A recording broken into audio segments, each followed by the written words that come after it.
नमस्कार दोस्तों, स्वागत है आपका एनसीईआरटी प्लेटफॉर्म में। और आज से हम शुरुआत कर रहे हैं अपनी 10th क्लास की एसएसटी की। और एसएसटी में हमारी पहला टॉपिक है हिस्ट्री। और हिस्ट्री में खंड 1, यूरोप में राष्ट्रवाद का उदय। यूरोप में राष्ट्रवाद का उदय। और हम इसकी शुरुआत कर रहे हैं, तो आइए चलिए शुरुआत करते हैं यूरोप में राष्ट्रवाद के उदय की। ये चित्र जो आप देख रहे हैं, इससे हम इस चैप्टर की शुरुआत होती है। तो इस चित्र को किसने बनाया? फ्रेडरिक सरियू ने।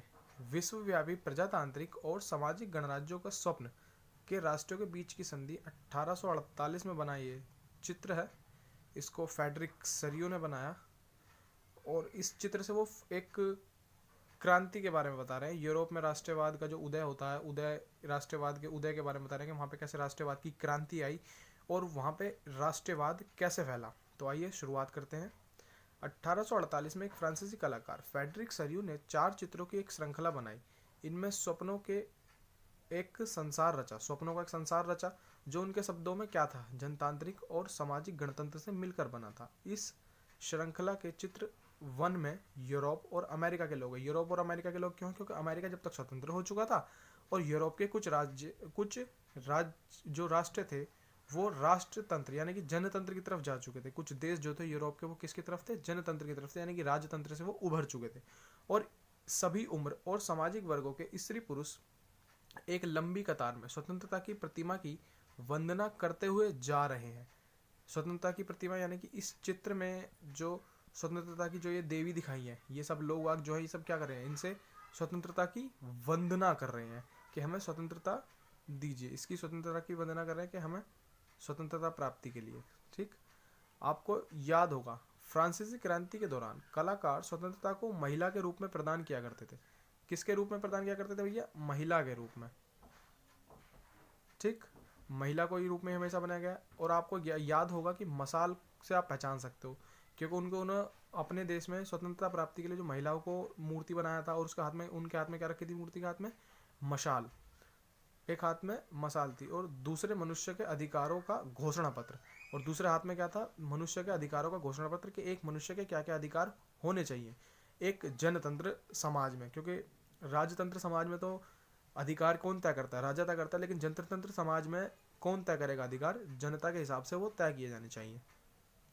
प्रतिमा के सामने निरंकुश संस्थानों के ध्वस्त अवशेष बिखरे हुए हैं। क्या उस चित्र में क्या था? निरंकुश अवशेष थे। किसके? निरंकुश संस्थानों के अवशेष बिखरे हुए हैं। ठीक है, तो निरंकुश कौन होता है? आइए अब देखिए, यहाँ पे बगल में लिखा हुआ निरंकुश का मतलब वो पढ़ देते हैं।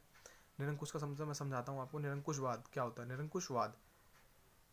निरंकुशवाद ये एक ऐसी सरकार या ऐसा शासन, माफ एक मिनट, ऐसी सरकार या ऐसी शासन व्यवस्था जिसकी सत्ता पर किसी प्रकार का कोई अंकुश नहीं होता। देखा आपने? एक घोड़े के माध्यम से मैं आपको समझाने का प्रयास करता हूँ। एक होता है लगाम वाला घोड़ा जिसके गले में रस्सी बंधी होती है, उसकी नाक में नकेल कसी होती है। ठीक है, आपने देखा होगा। और एक होता है ऐसी घूमने वाला घोड़ा। जो ऐसी घूमने वाला घोड़ा होता है वो किसी को चोट मार सकता है, नुकसान पहुंचा सकता है, आप उसके ऊपर आसानी से नहीं बैठ सकते। लेकिन जो अंकुशवादी घोड़ा होता है, यानी कि जिसके ऊपर लगाम होती है घोड़े वाले की, आप उसके ऊपर बैठ सकते हो। ठीक, उसको कुछ घोड़े वाले को पैसे देकर आप उस पर बैठ सकते हो, क्योंकि उसके ऊपर क्या आप लगाम है, तो आप उस पर बैठने का आनंद ले सकते हो। लेकिन अगर जिस घोड़े पे लगाम नहीं है तो क्या आप उस पर बैठ पाओगे? नहीं बैठ पाओगे। तो वो आपको क्या करेगा? दुलाती मार के भगा देगा या आपको चोटिल कर देगा। तो ऐसे ही राजतंत्र में होता था। राजतंत्र में राजा जब चाहे जो चाहे वो कर सकता था। लेकिन जनतंत्र में ऐसा नहीं है। जनतंत्र में जनता द्वारा चुनी हुई सरकार होती है और वो जनता के हित में फैसले लेती है जो जनता के लिए अच्छे हों। तो ये निरंकुशवाद का मतलब है। तो आइए आगे बढ़ते हैं।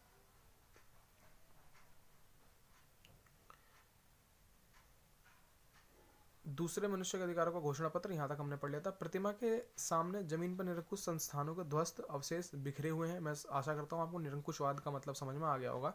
सरियू के कल्पनादर्श यूटोपिया, यानी कि फ्रेडरिक सरियू ने जो चित्र बनाया उसमें कल्पनादर्श यूटोपिया, उन्होंने एक वो रखा, जो नाम रखा अपने कल्पनादर्श का यूटोपिया, जिसमें दुनिया के लोग अलग अलग राष्ट्र के समूह में बटे हुए हैं, जिनकी पहचान उनके कपड़ों और राष्ट्रीय पोशाक से होती है। उनके कपड़ों से होगी और राष्ट्रीय पोशाक से उनकी पहचान होगी। स्वतंत्रता की मूर्ति से कहीं आगे इस जुलूस का नेतृत्व कर रहे हैं, कौन कर रहे हैं? संयुक्त राज्य अमेरिका और स्विट्जरलैंड, क्योंकि उस समय तक क्या थे, ये राजवाद से बाहर आके राष्ट्रवाद में आ चुके थे।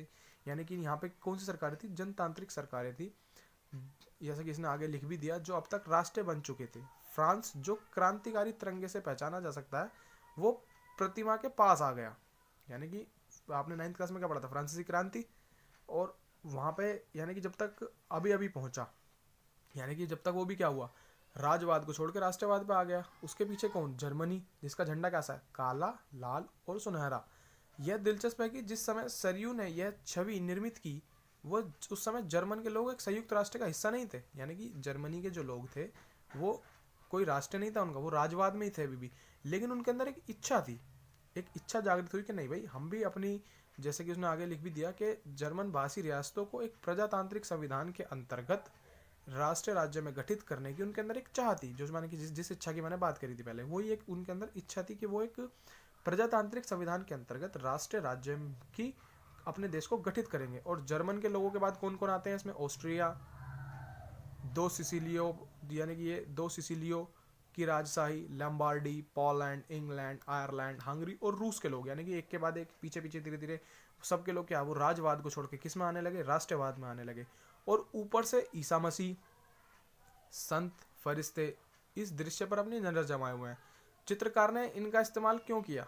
ये भी तो बात आती है कि उन चित्रों को क्यों बनाया उसने ऊपर।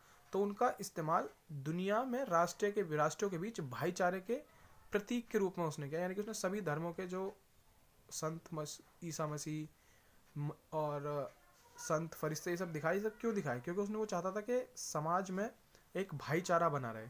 तो हम इस अध्याय में ऐसी ही बहुत सारी चीज़ों के ऊपर नज़र बनाएंगे, बहुत सारी सवाल उसमें होंगे जिनके हम जवाब हमारे सामने आएंगे। कि पहला, जैसे कि एक चीज़ टॉपिक निकल के आया यहाँ से, कि 19वीं सदी के दौरान राष्ट्रवाद एक ताकत के रूप में उभरा, जिसने यूरोप में राजनीतिक और मानसिक जगत में भारी परिवर्तन ला दिया। भाई कैसे ला दिया उन्होंने तक परिवर्तन? राष्ट्रवाद क्या होता है? उनने राजवाद को तो खत्म कर दिया और राष्ट्रवाद आया, क्योंकि राष्ट्रवाद की भावना लगी कि नहीं भाई, हमारे देश में राजतंत्र खत्म हो गए, राष्ट्रवाद होना चाहिए, राष्ट्रवादी सरकार होनी चाहिए जो केवल अपना ना सोचे। राजा क्या सोचते थे? अपना सोचते थे कि हमारी नाम बढ़ाई होनी चाहिए, वो अपने बारे में ना सोच के राष्ट्र के लोगों के बारे में सोचे, राष्ट्र के बारे में सोचे। इसीलिए वहां पे 19वीं सदी में एक भारी परिवर्तन आया, जिसके दौरान राजनीतिक और मानसिक परिवर्तन आया, जहां से राजवाद खत्म हुआ और राष्ट्र और राज्य का उदय हुआ। ठीक, तो अब यहाँ से कौन कौन से नए शब्द निकल के आते हैं वो भी देख लेते हैं इस पैराग्राफ से। जैसे कि ये ऑस्टन रेनन, ये थोड़ा सा इंपॉर्टेंट हो जाता है कि ऑस्टन रेनन, वो आपसे पूछ सकता है एग्जाम में कि राष्ट्र क्या है, या पूछ सकता है कि रेनन के अनुसार राष्ट्र क्या है। तो यहाँ से वो एक टॉपिक मिलता है, इसलिए मैंने इसको इंपॉर्टेंट लिख दिया। तो आइए अब इसको पढ़ते हैं कि रेनन के अनुसार राष्ट्र की परिभाषा क्या है।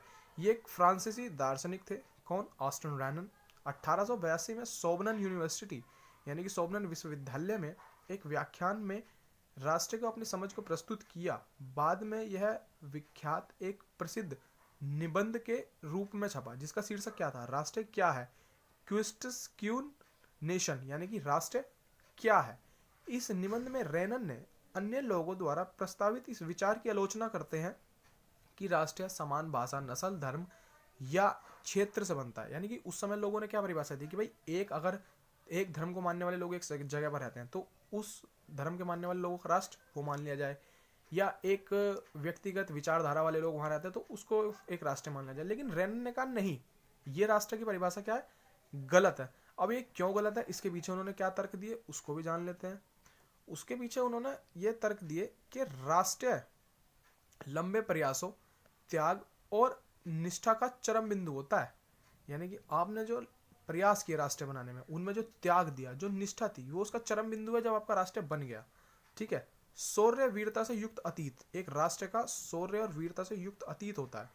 महान पुरुषों के नाम और गौरव वहाँ की सामाजिक पूंजी होती है। अब जैसे कि हमारे यहाँ पर सामाजिक पूंजी महात्मा गांधी, पंडित जवाहरलाल नेहरू, ये सब राष्ट्र बनाने में योगदान दिया इन्होंने अपना। सरदार वल्लभ भाई पटेल, तो ऐसे बहुत से लोगों ने किया, सुभाष चंद्र बोस। तो ये हमारी क्या है, ये सब हमारे सामाजिक पूंजी है जिस पर एक राष्ट्रीय विचार आधारित किया जाता है।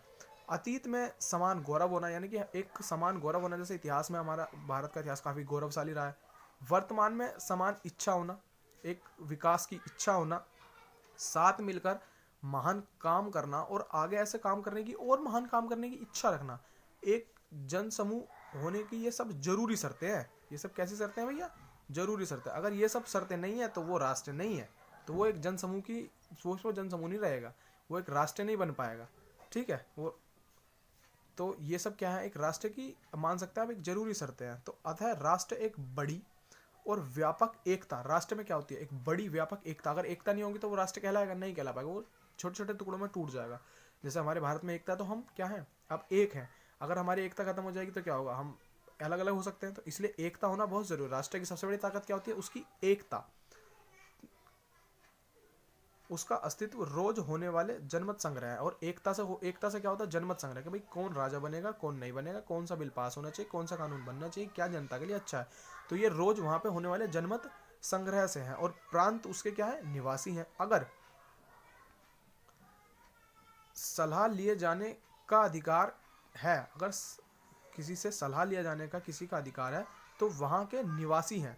कौन? अगर किसी पे भी आपसे कोई सलाह ली जाए किसी भी कानून पे, तो वहाँ कौन, और यहाँ पे सरकार चुनी जाती है, तो किसकी सलाह से चुनी जाती है, मतलब किसके अधिकार, किसको ये अधिकार दिया गया सरकार चुनने का, तो वो जनता को दिया गया है। तो जनता अपनी सलाह करके सरकार चुनती है। तो वहाँ पे क्या कहा गया है, यहाँ पे रैनन ने क्या कहा कि जनमत संग्रह जो है उसका अधिकार किसको होना चाहिए, जनमत संग्रह वहाँ की जनता के द्वारा होता है। और वहाँ पे सलाह का अधिकार किसको होना चाहिए, जनता को होना चाहिए। किसी देश का विलय करने या किसी देश पर उसकी इच्छा के विरुद्ध कब्जा जमाए रखने में एक राष्ट्र की वास्तव में कोई दिलचस्पी नहीं होती। अगर मान लो कोई एक वाकई में सच्चा राष्ट्र है, तो उसकी किसी दूसरे देश की जमीन पे कोई कब्जा नहीं होगा। वो ये नहीं चाहेगा कि दूसरे देश को मैं अपने में मिला लूं। अगर वो ऐसा चाह रहा है तो वो राष्ट्र नहीं है। आगे, राष्ट्र का अस्तित्व में होना एक अच्छी बात है। राष्ट्र का अस्तित्व में होना अच्छी बात है और ये जरूरी भी है। उनका स्वतंत्र होना, राष्ट्र होना तो अच्छी बात है, लेकिन उनका स्वतंत्र होना भी जरूरी है। ये नहीं कि वो राष्ट्र है लेकिन किसी के अधीन है, तो ये चीज़ एक गलत हो जाएगी। तो राष्ट्र का अस्तित्व में होना और उनका स्वतंत्र होना, ये गारंटी होती है कि अगर दुनिया में केवल एक कानून और केवल उसका एक ही मालिक होता तो स्वतंत्रता लोप हो जाती। इसका मतलब क्या है कि एक राष्ट्र होना जरूरी है, पहली बात तो ये। और दूसरी बात कि राष्ट्र है तो ये गारंटी है कि वो स्वतंत्र होगा, उनका स्वतंत्र होना गारंटी है। ठीक है, लेकिन अगर मान लो पूरी दुनिया में एक ही कानून, एक ही नियम चलता, तो जो देश ताकतवर होता वो अपना नियम चलाता और उस देश का जो राजा होता उसके अनुसार नियम बन रहे होते, और उसके अनुसार नियम बन रहे होते तो फिर राजतंत्र होता और स्वतंत्रता फिर गायब हो जाती। इसलिए रेनन के अनुसार राष्ट्र अलग अलग होने चाहिए और उनमें अलग अलग सरकारें होनी चाहिए, ताकि और उनके कानून भी अलग अलग होने चाहिए ताकि स्वतंत्रता बनी रहे। ये कौन कहते हैं? रेनन के अनुसार ये राष्ट्र की परिभाषा है। अब यहाँ से एक शब्द निकल के आया, जनमत संग्रह। तो आइए इस जनमत संग्रह को मान देख लेते हैं। जनमत संग्रह क्या होता है? आपके घर में वोट डालने जाते होंगे। क्या डालने जाते हैं? आपने शब्द सुना होगा वोट, जो कि हर 5 साल में डालने जाते हैं। आपके मम्मी पापा, भाई, बड़े बहन, बड़े भाई, ये सब क्या डालने जाते हैं? वोट डालने जाते हैं। तो वोट से क्या चुनते हो आप? अपने देश का नेता या अपने इलाके का नेता। तो जो इस वोट को ही क्या कहते हैं? जनमत संग्रह कहा जाता है। इस वोट को क्या कहता है? जनमत संग्रह कहा जाता है या मतदान कहा जाता है। और ये किसके द्वारा किया जाता है? जनता द्वारा किया जाता है। और इसमें जनता इसको करके अपना नेता या अपना शासक चुनती है। यानी कि ये नहीं कि आज जो नेता बन गया उसका बेटा कल को आके राजा बन जाएगा, नहीं, इसमें जनता अपना शासक चुनती है। तो इसी को क्या कहते हैं? जनमत संग्रह। तो मैं आशा करता हूँ कि आपको यहाँ तक पॉइंट समझ में आया होगा। और यूरोप के राष्ट्रवाद को हम अगली वीडियो में कंटिन्यू करेंगे। इसके आगे और भी वीडियोस आएंगी, आप उन्हें भी देखना।